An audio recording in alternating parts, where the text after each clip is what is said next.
इस कार्यक्रम के पुण्यार्जक हैं श्री अरुण कुमार जैन, श्रीमती शशि जैन, अभिषेक जैन, अभिनव जैन, रैना जैन, आन्या जैन, मेरठ, उत्तर प्रदेश। ज्ञान और विद्या के सागर पूज्य गुरुवर अपने असीम अथाह समीचीन ज्ञान के द्वारा हम अज्ञानी जीवों के अंतरंग को सदा सम्यक्त्व से प्रकाशित करते रहें। इन्हीं भावनाओं के इच्छुक गुरुवर के पावन पवित्र चरणों में कोटि कोटि नमोस्तु। समर्पित होने के भाव से निकल गई और जब वो समर्पित हुए तभी अंदर से वो गुणस्थान बना। 6वां 7वां गुणस्थान मुनि महाराज बनकर के भगवान के चरणों में बैठ गए। समझ आ रहा है? इसको बोलते हैं कसाय का हल्कापन। आपका अहम कहां से छूट रहा है? समझ में आ रहा है?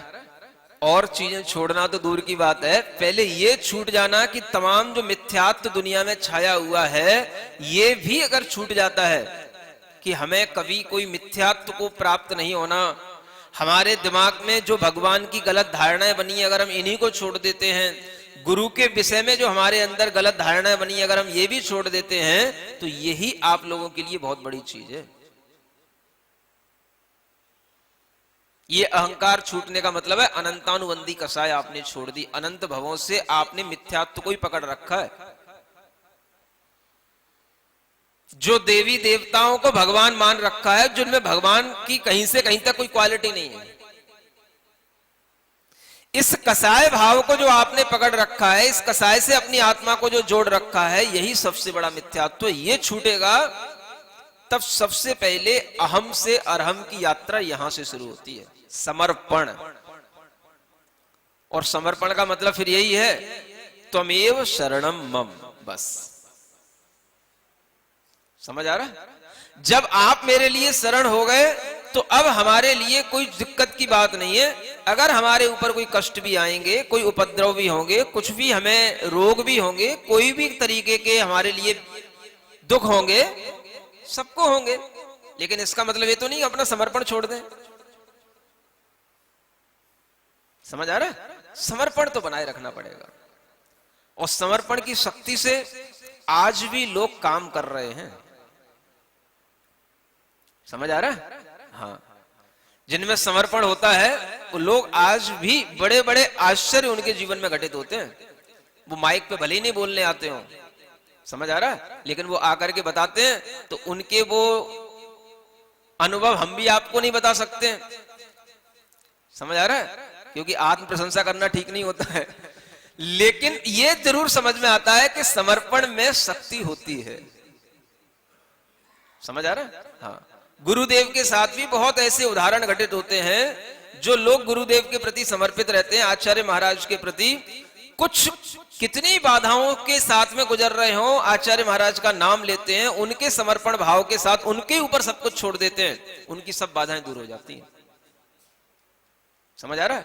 अब ऐसे किस्से इकट्ठे करने चले जाओ तो संख्या पूरी नहीं होगी। हाँ, जितने लोग हैं उतने ही अनुभव है।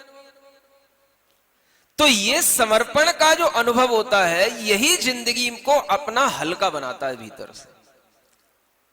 समर्पण का मतलब ये नहीं कि हमें सुखी सुख मिलेगा, सुखी सुख मिलेगा, अब दुख है वो सब आप झेलो, ये मतलब नहीं होता समर्पण का। लोग गलत समझ लेते हैं। समझ आ रहा है? दुख भी अगर मिलेगा तो भी हम उस दुख को झेल लेंगे, लेकिन अपना समर्पण नहीं छोड़ेंगे। उसको बोलते हैं सच्चा समर्पण। ये तो फिर स्वार्थ की बात हो गई। भाई सुख मिल रहा है तो आपके प्रति समर्पित हैं, और जब आप दुख मिलेगा और आपने दुख दूर नहीं किया तो फिर हम समर्पण कहीं और दूसरी दुकान पे जाके देखेंगे, कहीं और कहीं समर्पित करेंगे अपने आप को, जब आप करने में समर्थ नहीं हो रहे हो तो। ये तो फिर भाई दुकानदारी हो गई। तो दुकानदारी और समर्पण दोनों एक जैसी चीजें तो नहीं है कि भाई इस ग्राहक के लिए माल इस भाव में नहीं मिल रहा है, तुम नहीं दे रहे हो, मैं दूसरी दुकान पे चला जा रहा हूं। तो ये कोई भाव तोल मोल तोल तो है ही नहीं कुछ। समझ आ रहा? समर्पित का मतलब हो गया सो हो गया, चीज ले ली सो ले ली, जिस दुकान पे चढ़ गए सो चढ़ गए। एक बार बस चढ़ो, समझदारी से चढ़ो बस। समझ आ रहा है? कोई बात नहीं, एक बार गलती हो जाए, दूसरी बार समझदारी से चढ़ जाओ, दूसरी बार भी हो जाए, तीसरी बार समझदारी से चढ़ जाओ। इससे ज्यादा नहीं होना चाहिए। नहीं समझ आ रहा है? हो सकता है गलत स्थान पर भी हम पहुंच सकते हैं, समर्पण गलत जगह पर भी हो सकता है। अगर आपको फीलिंग आने लग जाए आप चेंज कर सकते हो। ये तो आपके दिमाग की जागृति है कि हम क्या पाना चाह रहे हैं, हमें क्या मिलना चाहिए और वो कैसी जगह पर मिलेगा, ये आपके दिमाग के ऊपर है। समझ आ रहा है? तो समर्पित होने का मतलब ये नहीं होता कि केवल हमारे लिए सुखी सुख मिले और ये हमारे लिए सब सुखमयी साथी हो। समझ आ रहा है? दुख भी है तो दुख को भी हम गुजार ले जाएंगे, बस आपके समर्पण की छाया के कारण से हमारे ऊपर से दुख भी निकल जाएगा, लेकिन हम आपके समर्पण की छाया से कहीं दूसरी और छाया पे, इसका नाम है समर्पण। समझ आ रहा है? ऐसा जब समर्पण का भाव आता है तब अनंतानुबंधी कसाय छूटती है, तब हमें पता पड़ता है कि सर्वज्ञ देव का क्या महत्व है। आचार्य यहां कह रहे हैं कि जो इस प्रकार की भावनाओं के आनंद के अमृत में अपने आप को आनंदित कर लेता है, वह स्वप्न की अवस्था में भी ध्यान से च्युत नहीं होता है, उसे अरिहंत भगवान का ध्यान स्वप्न में भी बना रहता है। समझ आ रहा है? 38 नंबर के श्लोक में लिखा है। फिर आगे लिख रहे हैं कि जो इस तरह से 3 लोक में ऐश्वर्य को प्राप्त, ज्ञान के साम्राज्य को धारण करने वाले, अपने ही स्वभाव से उत्पन्न हुए केवल ज्ञान से संपन्न जो इस तरह के परमात्मा हैं, उनको जो अपने ध्यान का विषय बनाता है, वह ध्यान योगियों में ही संभव है और उन्हीं योगियों में संभव है जो योगी अपने अंदर ज्ञान और ध्यान के अभ्यास से अपने को जोड़े रखते हैं। यह भी कहा जा रहा है, हो सकता है यह साक्षात करना अरिहंत को आपके लिए कठिन पड़े, क्योंकि यह छदमस्त जो अवस्था है वो ज्ञानी के जो सर्वज्ञता का जो भाव है, उस सर्वज्ञ भगवान के रूप में जो ज्ञानी पना बैठा है, वो छदमस्त लोगों से का नहीं बनता है। छदमस्त का मतलब जब तक हम इंद्रिय और मनो के हिसाब से चलते रहते हैं, है ना, मन से सोचना, इंद्रिय से के माध्यम से जानना, देखना, करना, जब तक ये चलता रहता है तब तक हमारे अंदर वह भगवान के स्वरूप की धारणा बनाना कठिन होता है। लेकिन अगर हम उसमें अपना मन लगाए रखें तो वह संभव भी होता है, क्योंकि सर्वज्ञता और छदमस्तता दोनों विपरीत चीजें हैं, है ना। हम लोग सभी छदमस्त हैं, हमें सर्वज्ञता दिख नहीं सकती है, लेकिन हम सर्वज्ञता को अपनी श्रद्धा का विषय बनाकर के अगर देखने की कोशिश करेंगे तो वह हमें दिखेगी, क्योंकि हम बार बार उस पर अपना मन लगा रहे हैं। इसलिए कहा जा रहा है कि उस परमात्मा के भाव में मन लगाने वाले व्यक्ति के अंदर धीरे धीरे उन्हीं के गुणों में अपने आप को निमग्न करके उसी में अपने आप को लीन करने का भाव आने लग जाता है। और जब ऐसा भाव आने लगेगा तो क्या होगा, वह अपने आप को बिल्कुल वैसा ही मानने लगेगा कि मैं ही सर्वज्ञ हूं, सर्वज्ञता और मुझ में कोई अंतर नहीं है। अब वो कहां पहुंच गया, भगवान के रूप का ध्यान करते करते उनकी आत्म ज्योति जो सर्वज्ञ ज्योति है, सर्वज्ञ भगवान की जो आत्मा है, उस आत्मा की ओर पहुंच गया वो। और ऐसी आत्मा का ध्यान ध्यान ध्यान ध्यान करने के अभ्यास से उसके अंदर ये भाव पैदा होने लगा, इस देवस सर्वज्ञ सोहम तद्रूपताम गत। समझ में आ रहा है क्या कहा जा रहा है? जो यह सर्वज्ञ देव हैं वही मैं हूं, क्योंकि मैं इनके तद्रूपता को प्राप्त हो चुका हूं। जो इनका रूप है वही मेरा रूप है, अन्य नहीं हूं मैं। ऐसा जब भाव आ जाता है तो यह अभेद दृष्टि कहलाती है, भेद नहीं रहा, अभेद दृष्टि हो गई। और इस तरह की अभेद दृष्टि में उसके अंदर जब ये सर्वज्ञता का भाव छाने लग जाता है, तब आचार्य कहते हैं वह भी उसी मय अपने आप को महसूस करता है, क्यों जैसे कि स्फटिक मणि होती है ना, वो जिस कलर की होगी वो उसी कलर रूप पूरी की पूरी दिखाई देगी। सफेद तो सफेद, लाल तो लाल, हरी तो हरी। समझ आ रहा है? वैसे ही जब हम अपने भावों में दूसरे के भावों के साथ में एकमेकता स्थापित कर लेते, तन्मयता स्थापित कर लेते हैं, तो फिर हमारी आत्मा का पूरा परिणमन उसी भाव के साथ होने लग जाता है। क्योंकि आत्मा में परिणमन स्वभाव का एक बहुत बड़ा गुण है। एक क्वालिटी आत्मा में, कौन सी? परिणमन स्वभाव। हाँ, अशुभ भाव होगा सामने तो अशुभ रूप परिणमन कर जाएगी, शुभ भाव की चीजें होंगी सामने तो शुभ भाव रूप परिणमन कर जाएगी। सर्वज्ञता का भाव ध्यान में आएगा तो सर्वज्ञ रूप परिणमन करेगा, शुद्ध भाव ध्यान में आएगा शुद्ध रूप परिणमन करेगा। आत्मा में कौन सा स्वभाव है? परिणमन करने का। परिणमन समझते हो? हर समय आत्मा में ऐसा चेंजेशन होता है कि वह उसी रूप हो जाता है।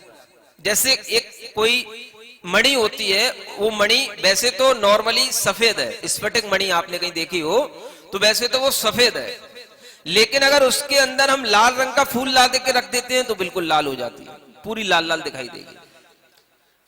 उसके अंदर हम काले रंग का कोई भी फूल ला करके रख देंगे, पूरी काली दिखाई दे जाएगी। परिणमन स्वभाव आत्मा का भी ऐसा ही परिणमन स्वभाव है।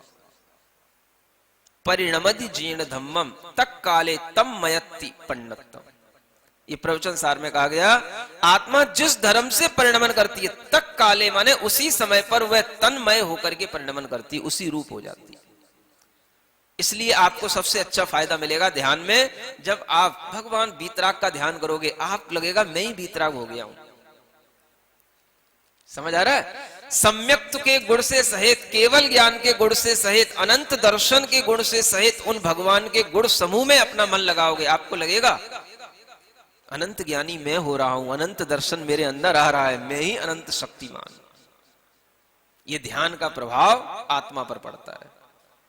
समझ में आ रहा है? अरहम ध्यान योग इसीलिए है, अरहम मेडिटेशन है? केवल आपको श्वासों का मेडिटेशन नहीं कराना है, अरिहंत भगवान का मेडिटेशन कराना है। इसीलिए ज्ञानार्णव पढ़ाया जा रहा है कि ये अरहम ध्यान से अलग नहीं है। अरहम माने पूरे जैन दर्शन के अंदर जो ध्यान की प्रक्रिया बताई गई है उसको बताने के लिए अरहम ध्यान, कोई अलग से कोई ध्यान की पद्धति नहीं है। समझ आ रहा है? जैसे अलग अलग गुरु अलग अलग ध्यान की पद्धति बना लेते हैं, ऐसा नहीं है ये। अरहम माने ओवरऑल एक शब्द है, अरहम व्यापक शब्द है, पूरा जैन दर्शन का मंत्र है, जिसके माध्यम से आप इस पूरी पद्धति को पिंडस्थ ध्यान, पदस्थ ध्यान, रूपस्थ ध्यान, रूपातीत ध्यान, ये सब जो ध्यान आप सीख रहे हो, ये इसीलिए सिखा रहा हूं। आप हम भले ही नाम ले रहे हैं रूपस्थ ध्यान का, लेकिन आप क्या सीख रहे हो? अरहम ध्यान में रूपस्थ ध्यान सीख रहे हो। समझ आ रहा है? अरहम ध्यान का मतलब जब तक आपको, आप ये तो छोड़ दो, बाकी के दुनिया में जितने भी ध्यान होंगे वो सब आपके उसी समय तक काम आएंगे जब तक आप ध्यान कर रहे हो, लेकिन ये अरहम ध्यान आपको जन्म जन्मांतर तक नहीं छोड़ेगा।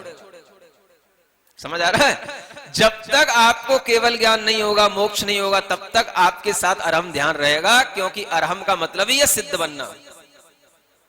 और सिद्ध कैसे बनते हैं? तो आचार्य कहते हैं भव्यतैः है भूतानाम साक्षात मुक्तेर निबंधनम। भव्यता ही एक सबसे बड़ा कारण है जीवों के लिए मुक्ति का, है ना?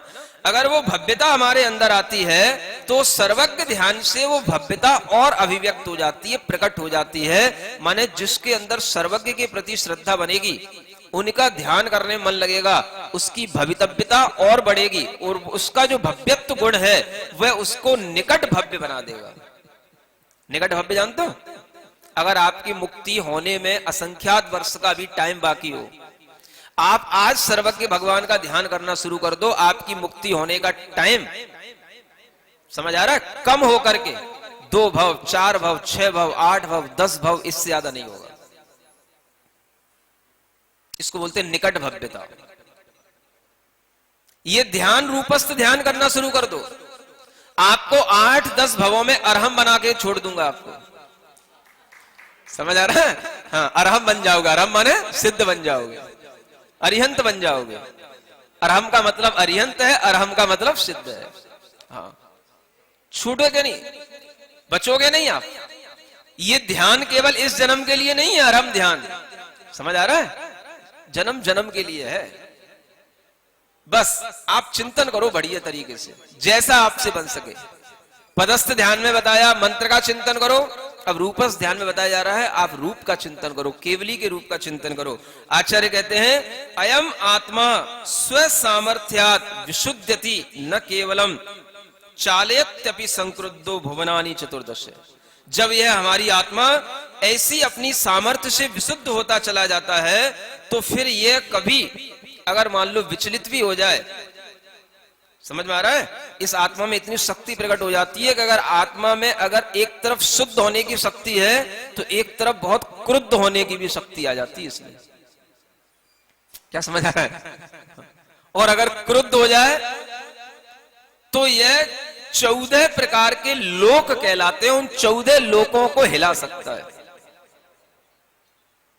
क्या समझ आ रहा है? 14 प्रकार के लोक बताए हैं, उनमें 7 तो नरक के लोक हो गए, है ना, भुवन भी कहते हैं, लोक भी कहते हैं। 3 लोक भी होते हैं, 14 लोक भी होते हैं। 3 तो सबने सुन रखे, 14 आज सुन लो, है ना। 7 तो नरक के भुवन हो गए, एक भवनवासी देवों का स्थान हो गया, एक ज्योतिष चक्र हो गया, एक मध्यलोक हो गया, एक 16 स्वर्ग का स्थान हो गया, एक नवग्रैविक हो गया। समझ आ रहा है? और ये 9 अनुदिश हो गए और 5 अनुत्तर विमान हो गए। ये सब मिलाकर के 14 भुवन बन जाते हैं, 14 लोक बन जाते हैं। समझ में आ गया? इतने 14 लोकों में अपनी सामर्थ्य प्राप्त करने की शक्ति आत्मा में आ जाती है, और इतनी भी शक्ति आ जाती है कि अगर वह आत्मा इसी तरह के ध्यान में निमग्न रहे तो 7 राजू ऊपर जो सिद्ध लोक है वहां पर भी जाकर के विराजमान हो जाती है। ये इस रूपस्थ ध्यान का फल बताया गया है। इसलिए अंत में इस श्लोक में कहा जा रहा है, त्रैलोक्यानंद बीजम जनन जलधिर धैर्यान पात्रम पवित्रम लोकालोक प्रदीपम स्फुरदमल शरस चंद्रकोटि प्रभाड्यम। आपको क्या करना है? वीतराग भगवान का ध्यान करते हुए आपके अंदर ये भाव आना चाहिए कि वीतराग भगवान के शरीर में इतना प्रकाश है कि करोड़ों चंद्रमा, करोड़ों सूर्य भी उनके उस दैदीप्यमान प्रकाश के आगे फीके हैं। ऐसे प्रकाश से युक्त, चंद्रमा और सूर्य के तेज से युक्त आप अरिहंत भगवान का ध्यान करो, आपके अंदर देखो कैसे प्रकाश की किरण नहीं आएगी, कैसे आपके अंदर विशुद्धि नहीं आएगी। लोग तो केवल एक लैंप जला लेते हैं, कैंडल जला लेते हैं, उसका ध्यान करते हैं, और वो ध्यान की ज्योति जब थोड़ी सी दिखने लग जाती भीतर, कहते परमात्मा दिखने लग गया, परमात्मा की ज्योति दिखने लग गई। समझ आ रहा है? और हजारों रुपए दे करके आ जाते हैं, बोले परमात्मा के दर्शन करा दिए। ऐसे तो लोग बुद्धू बना रहे हैं दुनिया में। समझ आ रहा है? इसलिए कह रहा हूं, आपको चीजें फ्री में मिल रही हैं, उनकी कीमत करना सीखो। भगवान के दिव्य प्रकाश, दिव्य ज्योति को अपने ध्यान का विषय बनाओ कि अरिहंत भगवान का प्रकाश ही चारों ओर फैला हुआ है समो शरण के अंदर, और वही हमारे दिमाग पर छा रहा है। ऐसे दिव्य प्रकाश से युक्त अरिहंत भगवान को जब आप देखोगे तो आपके अंदर जो ज्योति दिखाई देगी वो वास्तविक प्रकाश होगा, वो वास्तविक ज्योति होगी। समझ आ रहा है?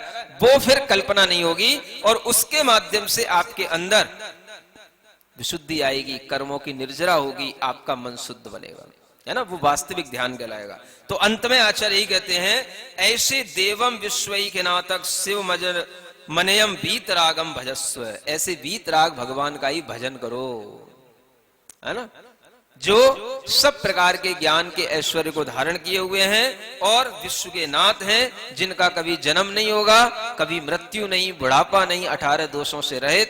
ऐसे वीतराग भगवान के देव का ध्यान करने का नाम ही रूपस्थ ध्यान कहलाता है। देवादिदेव पार्श्वनाथ भगवान की, वर्तमान शासन नायक श्री वर्धमान महावीर भगवान की, परम पूज्य आचार्य गुरुवर श्री विद्यासागर जी महाराज की, ज्ञान लक्ष्मी घनाश्लेष प्रभवानंदन नंदितम निष्ठितार्थमजं नौमि परमात्मानमव्ययम्।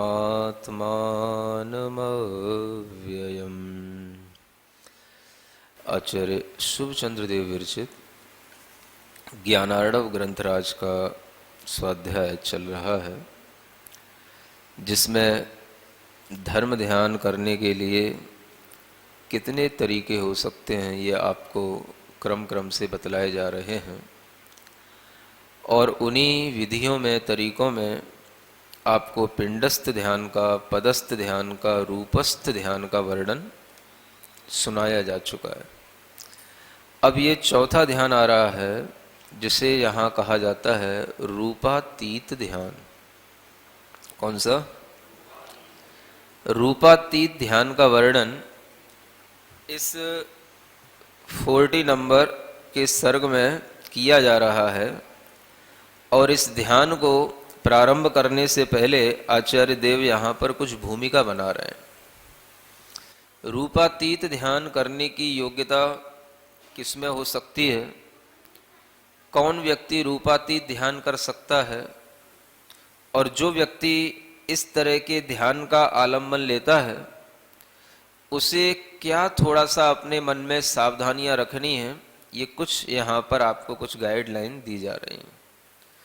पहला श्लोक है, वीतरागम स्मरन् योगी वीतरागो विमुच्यते रागी सरागमालम्ब्य क्रूर कर्माश्रितो भवेत्।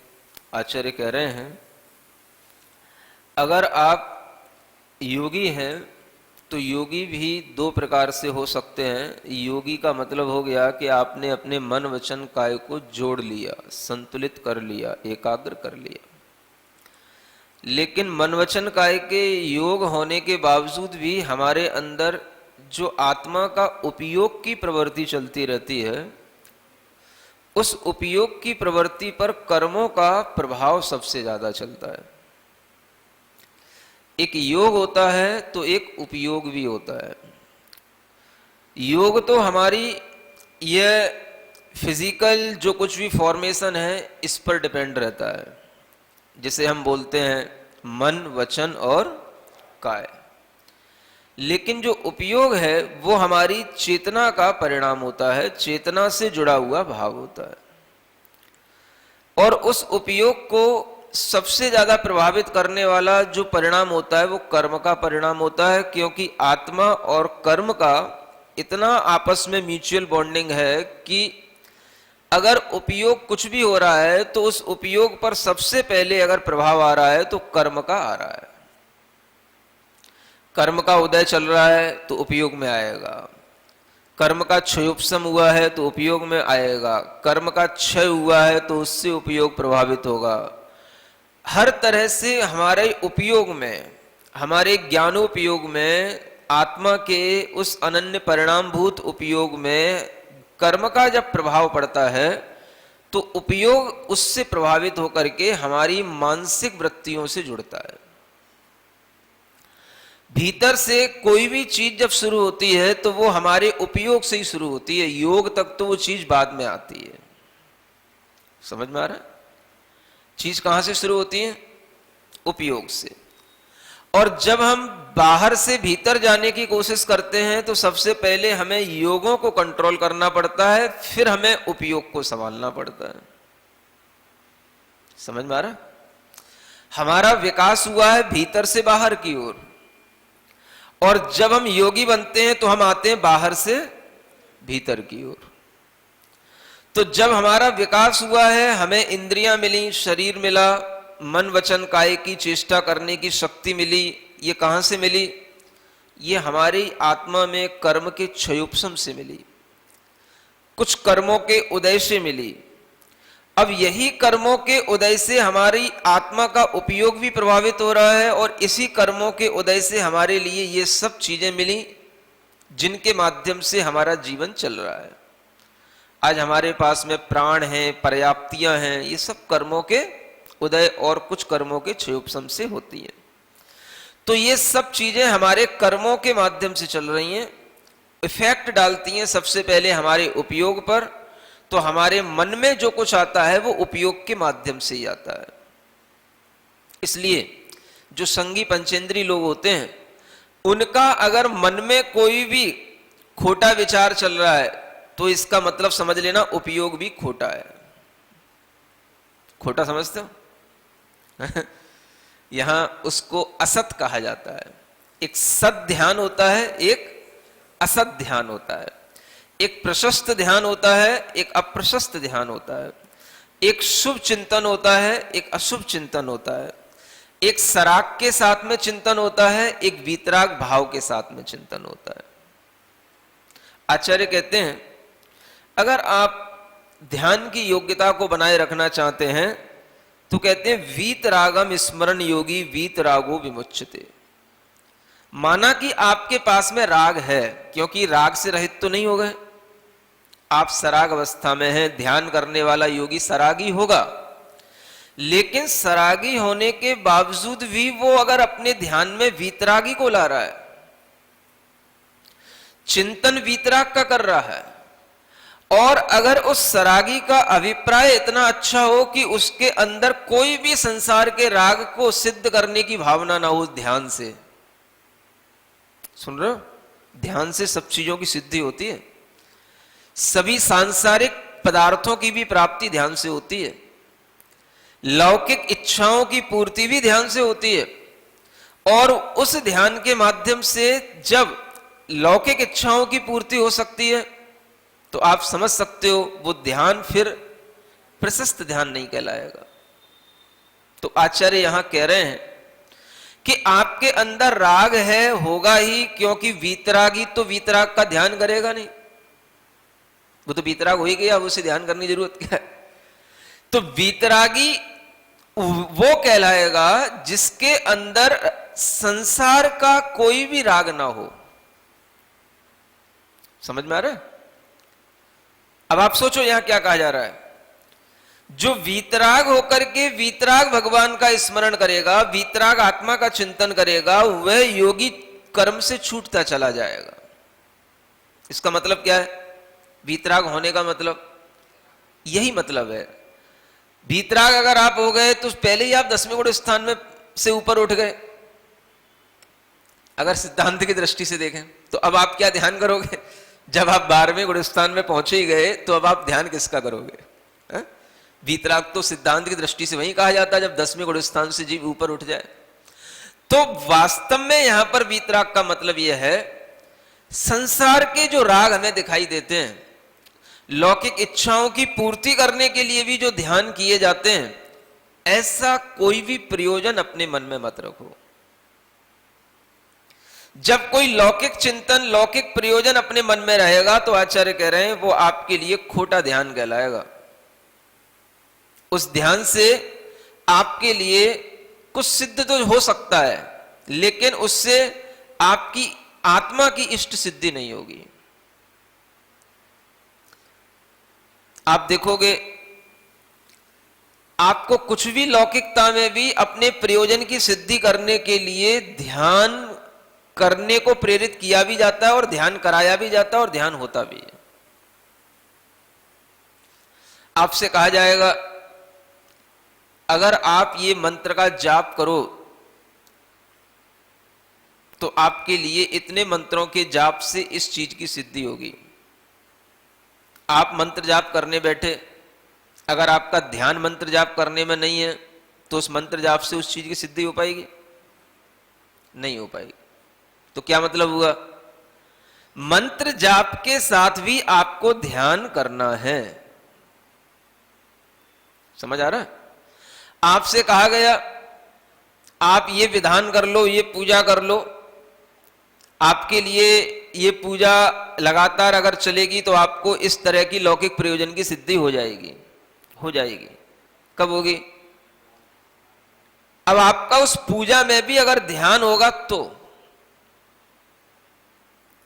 आप पूजा कर रहे हो और आपका ध्यान पूजा में भी नहीं है, ये तो और बड़ी बिगड़ी हुई बात हो गई कि एक तो आपका ध्यान जो है लौकिक प्रयोजन के साथ जुड़ा हुआ था कि हमें इस पूजा करने से इस तरह की इच्छा की पूर्ति हो जाएगी, तो एक तो अपना प्रयोजन पहले से ही खराब था। दूसरा, हम उसके बावजूद भी उसमें जो ध्यान लगाना चाह रहे हैं वो ध्यान नहीं लग रहा, तो अब आपको प्रयोजन की सिद्धि कैसे होगी? तो लौकिक प्रयोजन की सिद्धि भी तब होती है जब हमारा ध्यान उसमें लगे।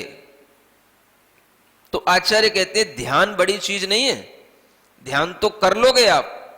ध्यान का मतलब है एकाग्रता। एकाग्रता तो आपके अंदर आ जाएगी। क्यों आ जाएगी? क्योंकि आपको सामने कोई ना कोई प्रयोजन दिखाई दे रहा है और उस प्रयोजन की सिद्धि करने के लिए आपसे जैसा कहा जाएगा वैसा कर लोगे।